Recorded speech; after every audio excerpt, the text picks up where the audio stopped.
Hi everyone, আমি রিয়া চলে এসেছি তোমাদের সঙ্গে একটা ছোটো মিনি ব্লগ শেয়ার করতে। ভিডিওতে যার ফেস দেখছো এটা কিন্তু তার ঘটনা নয়, তোমাদের সঙ্গে কিছু সত্যি ঘটনা আজকে শেয়ার করব। জানি না একটা ভিডিওর মাধ্যমে সব কিছু শেয়ার করতে পারবো কি না, যদি শেষ করতে না পারি তাহলে সেকেন্ড পার্টটা যারা ভিডিওটা দেখছো অবশ্যই দেখো। আমি বলতে চাইছি যারা আমাদের লোকালে ইউটিউবার আছে, কিছু ফিমেল ইউটিউবারদের কথা, যারা এতটাই ফেক তোমাদেরকে কি বলি। দেখো, যারা আমরা বিজনেস করি ইউটিউবাররা, পুজোর সময় অনেকে মেসেজ করে যে তুমি কোলাবোরেশনের কাজ করবে, আমাদের ফ্রিতে সার্ভিস দিয়ে দেবে অ্যান্ড তোমার ভিডিওস আমরা শেয়ার করব, তাতে তোমারও কিছু ইনকাম বাড়বে, এমন কিছু ভিউ হবে যাতে তোমার স্যালনে সবাই যায়, এবং সেরকম একটা কোলাবোরেশন আমরা প্রত্যেকে করে থাকি। ঠিক আছে, এবার আমি একজন ইউটিউবারকে বলেছিলাম যে আমাদের এরিয়াতে খুব ফেমাস ইউটিউবার, আমি তার নাম মেনশন করতে চাই না, এবং তার লোকেশানটা আমি একটুখানি বলতে পারি। লোকেশানটা হচ্ছে আমাদের সুভাষগ্রাম থেকে অনেকটা একটু দূরে, হরড়িতলার দিকে। ঠিক আছে, যারা হরড়িতলা চেনো, ওই সাইডে হচ্ছে লালবাড়ির সাইডে তার লোকেশন।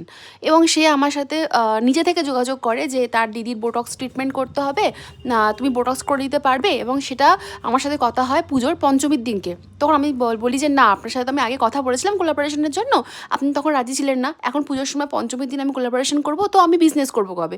পঞ্চমীর দিন কোলাবোরেশন করবে, আপনি ভিডিও ছাড়বেন, হয়তো ভিডিওটা আপনি তাড়াতাড়ি এডিট করে যদি রাতেও আপলোড করেন, কি পরের দিন ষষ্ঠীর দিনকে আপলোড করেন, সপ্তমীর দিন আমার পার্লার বন্ধ, আমি কেন আপনাকে কোলাবোরেশন আমি এখন করব? সে আমাকে অনেকভাবে কনভিন্স করার চেষ্টা করে যে ঠিক আছে, শুধু পুজোয় কি তুমি বিজনেস করো, পুজোর পরে কি বিজনেস হয় না? তো তুমি কোলাবোরেশন করো, পুজোর পরে অনেকে দেখবে, তখন তোমার পার্লারে যাবে, স্যালনে যাবে। তো অনেকভাবে আমাকে কনভিন্স করা হয়, অনেকভাবে, আমি তো রাজি ছিলাম না।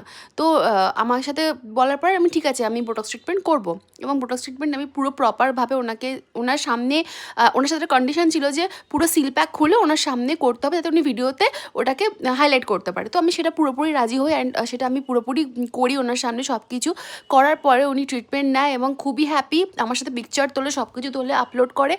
করার পরে পরের দিনকে আমাকে মেসেজ করে যে আমার দিদির চুলটা সামনে থেকে কেমন ব্যান্ড হয়ে যাচ্ছে।